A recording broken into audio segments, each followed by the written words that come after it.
जय हिंद बच्चों। आज हम लोग देखेंगे क्लास 10th यूपी बोर्ड के एग्ज़ाम के अकॉर्डिंग से मॉडल पेपर। तो आइए हम लोग सबसे पहले क्वेश्चंस को देखते हैं। सबसे पहला क्वेश्चन कहा है कि एक गोलीय दर्पण की वक्रता त्रिज्या, मतलब एक गोलीय दर्पण है जिसकी वक्रता त्रिज्या क्या है। एक गोलीय दर्पण की वक्रता त्रिज्या कितनी दी है? एक वक्रता त्रिज्या कितनी दी है? 30 सेमी दी है। मतलब कि वक्रता त्रिज्या को हम लोग लिखते हैं आर से। किससे लिखते हैं? आर से लिखते हैं। तो आर बराबर कितना दिया है? तो आर बराबर इसमें दिया है बच्चों 30 सेमी दिया है। कितनी सेमी? 30 सेमी दिया है। तो 30 सेमी इसको हम लोग देखते हैं, और 30 सेमी देने के बाद इसमें फिर हमसे पूछा है फोकस कितना होगा। तो बच्चों इसमें फोकस कितना होगा? तो सबसे पहले आप देखिए, फोकस को किसे परिभाषित करते हैं? एफ से। तो मुझे एफ ही क्या करना है? ज्ञात करना है। और उसके बाद इसमें हमको दिया है, तो एफ बराबर जो बच्चों सूत्र होता है क्या होता है? आर बाई टू होता है। आर बाई टू होता है। आर का मान कितना दिया है? 30 सेंटीमीटर दिया है। तो यहाँ पर हम लोग लिखेंगे बच्चों 30 सेंटीमीटर। तो अब देखिए आर का मान कितना दिया है? तो ये 30 सेंटीमीटर। तो हम लोग यहाँ लिखेंगे 30 सेंटीमीटर बटे, देखिए ये 2 हो जाएगा नीचे यहाँ पर, बराबर किसके? एफ के। तो एफ बराबर इतने, एफ बराबर 30/2, मतलब 2 हो जाएगा। तो इससे जब काटेंगे, 2 से काटेंगे तो कितना हो जाएगा? 15 दूना 30। तो एफ बराबर मान कितना आ जाएगा बच्चों आपका? 15 सेमी। कितना आ जाएगा? 15 सेमी। तो थोड़ी सी ये मार्कर कम चल रही है, तो यहाँ इसको इधर लिख देते हैं, तो आपको अच्छे से समझ में आ जाएगा। तो ये कितना हो जाएगा बच्चों? एफ बराबर 15 सेमी। तो देखिए ये 15 सेमी आपका आंसर बच्चों आ रहा है। देख रहे हैं 15 सेमी। तो यहाँ तक बच्चों आपको क्वेश्चन समझ में आ गया होगा। अब इसको आप रिसीव कर लीजिएगा। अब हम लोग क्वेश्चन नंबर करते हैं दूसरा। तो देखिए क्वेश्चन नंबर दूसरा क्या कहा है कि किसी वस्तु की आभासी सीधा और प्रतिबिंब प्राप्त करने के लिए वस्तु को उत्तल लेंस के सामने रखते हैं। तो बच्चों उत्तल लेंस के सामने रखते हैं तो क्या होता है?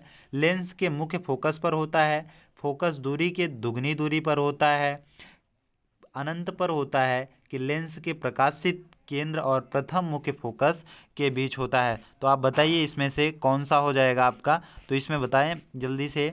हम लोग क्वेश्चन को करते हैं आगे, तब तक ठीक जल्दी से आप सोचकर कमेंट बॉक्स में ज़रूर बताइएगा।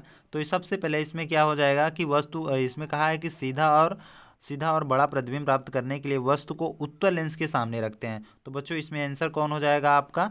आंसर नंबर हो जाएगा, ये आंसर नंबर चौथा हो जाएगा। आंसर नंबर कौन सा हो जाएगा बच्चों? आपका आंसर नंबर चौथा हो जाएगा। तो हम लोग आंसर नंबर कौन लिख रहे हैं इसमें? चौथा। लेंस से प्रकाशित केंद्र और प्रथम मुख्य फोकस के बीच बहेगा, ठीक है, मतलब जाएगा। फिर उसके बाद क्वेश्चन नंबर हम लोग ग को देखते हैं। तो क्वेश्चन नंबर ग का है वैद्युत ऊर्जा का मात्रक क्या है? तो वैद्युत ऊर्जा का जो मात्रक होता है वो क्या होता है? तो वैद्युत ऊर्जा का मात्रक जो होता है बच्चों वो वोल्ट, वाट, किलोवाट घंटा। तो क्या हो जाएगा? किलोवाट घंटा हो जाएगा। तो यहाँ तक बच्चों आपको समझ में आ गया होगा। अब हम लोग देखते हैं इसमें क्वेश्चन नंबर घ को। क्वेश्चन नंबर घ में क्या दिया गया है? कहा है कि विद्युत धारा का मापन करते हैं। तो विद्युत धारा का जो मापन करते हैं वो किससे करते हैं? विद्युत जनित्र द्वारा, धारामापी द्वारा, अमीटर द्वारा, विद्युत मोटर द्वारा। तो हम लोग किससे करते हैं? तो बताइए। विद्युत धारा का मापन हम लोग धारामापी द्वारा करते हैं। किसके द्वारा? धारामापी द्वारा हम लोग विद्युत धारा का मापन करते हैं। तो अब देखते हैं हम लोग क्वेश्चन नंबर इसमें कहा है दूसरा। तो क्वेश्चन नंबर दूसरा बच्चों कहा है, तो क्वेश्चन नंबर दूसरे को हम लोग देखते हैं। इसमें कहा है कि एक अवतल दर्पण के सामने,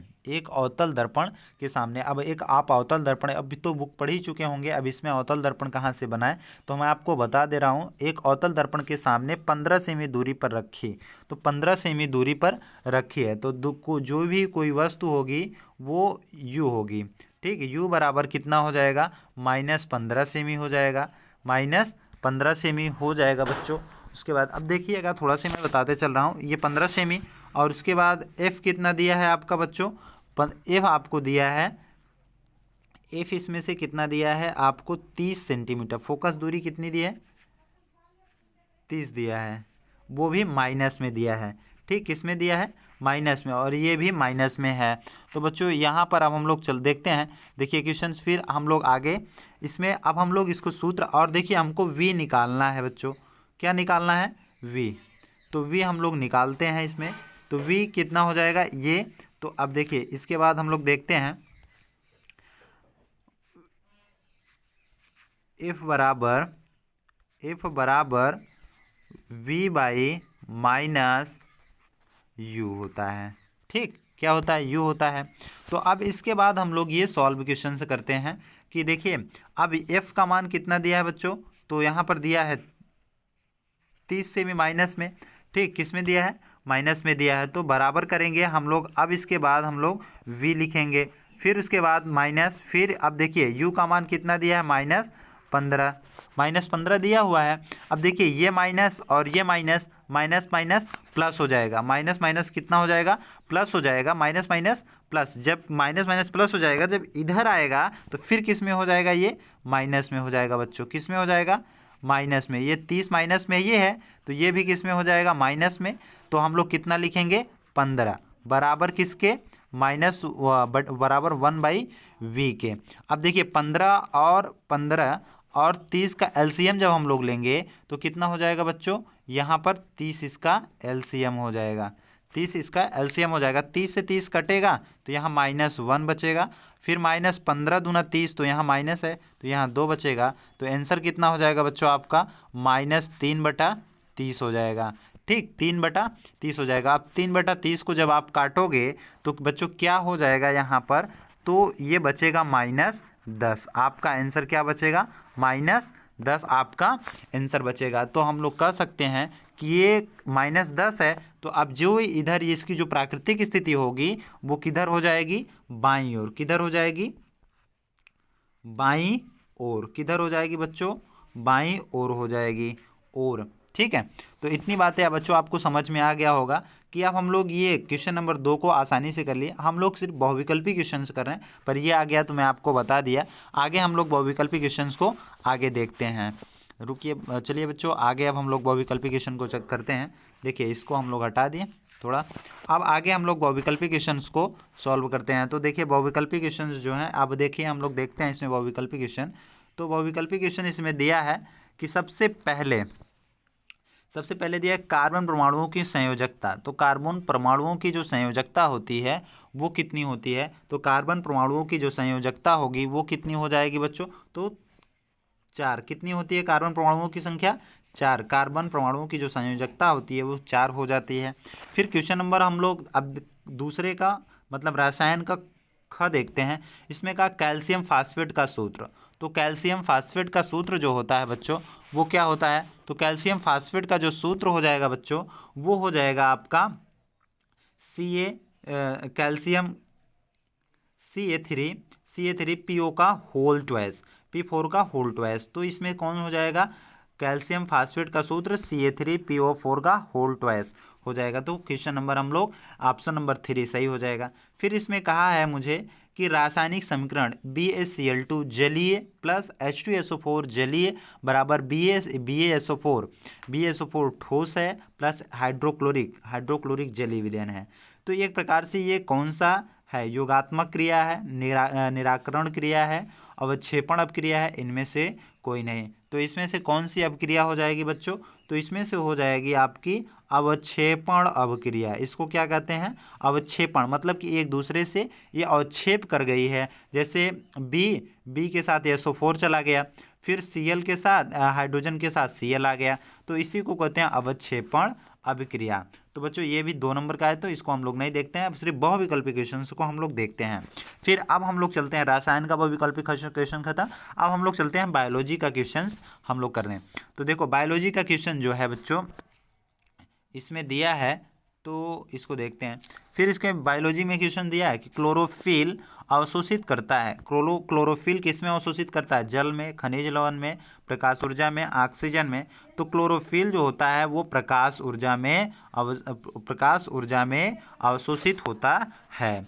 तो अब क नंबर हो गया। अब हम लोग ख नंबर देखते हैं। जैव विकास का सिद्धांत प्रतिपादित करने वाले वैज्ञानिक का क्या नाम है? Charles Darwin, Gregor Mendel, Jagdish Chandra Bose, Hargobind Khorana. तो इन सारे वैज्ञानिकों के नाम, अब देखिए ये कौन सा इसमें सही होगा? तो इसमें सबसे पहले हो जाएगा चार्ल्स डार्विन ने जैव विकास की खोज किया था। चार्ल्स डार्विन ने जैव विकास के सिद्धांत को प्रतिपादित किया था। तो बच्चों यहाँ तक आपको अच्छे से समझ में आ गया। फिर इसमें कहा ग नंबर, मानव में भ्रूण को पोषण मिलता है। मतलब मानव में जहाँ भ्रूण बनता है उसको आहार कहाँ से मिलता है? तो अंडाशय से, वृक्क से, फ्लोवियन ट्यूब से, फ्लेंटा से। तो मानव में जो भ्रूण का पोषण होता है वो फ्लेंटा से बनता है। किससे बनता है बच्चों? फ्लेंटा से बनता है। अब हम लोग क्वेश्चन नंबर घ को देखते हैं। निम्नलिखित में से कौन विषमपोषी नहीं है? मतलब एक समपोषी एक विषमपोषी होते हैं। तो सबसे पहले हम लोग, अब विषमपोषी इसमें नहीं है वही हमको बताना है। तो इसमें कौन विषमपोषी नहीं है? तो देखिए फुफुदी है विषमपोषी, फिस्ता कृत्रिम ये भी है, ईस्ट ये भी है, मनी प्लाट आपका ये विषमपोषी नहीं है।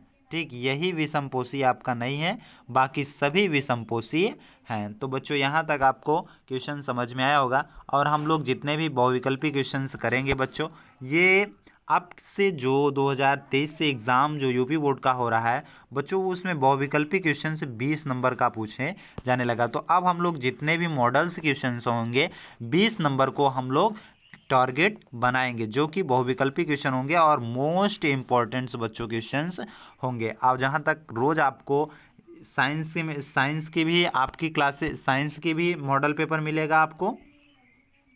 SCI मतलब साइंस का भी आपको मॉडल पेपर आराम मिल जाएगा। और उसके बाद हम लोग सोशल का भी मॉडल पेपर आपको कराने का पूरा वो रखते हैं। ठीक है, तो हम लोग 20-20 नंबर का साइंस का भी हो जाएगा, हिंदी का भी 20 नंबर का हो जाएगा, सोशल का भी हो जाएगा। उसके बाद हम लोग देखेंगे जो इंग्लिश में भी जो हो गए पैसेज वगैरह, उसमें भी हम लोग कर लेंगे। ठीक है, तो बच्चों यहाँ तक आपको समझ में आ गया होगा और 20 नंबर आपको यहाँ से आराम से क्लियर हो सकता है। और रोज़ हम लोग एक मॉडल से पेपर को साइंस और सोशल और उसके बाद जो हिंदी है उसका भी हम लोग सॉल्व करेंगे। तो बच्चों मिलते हैं नेक्स्ट वीडियो में। थैंक्स, जय हिंद।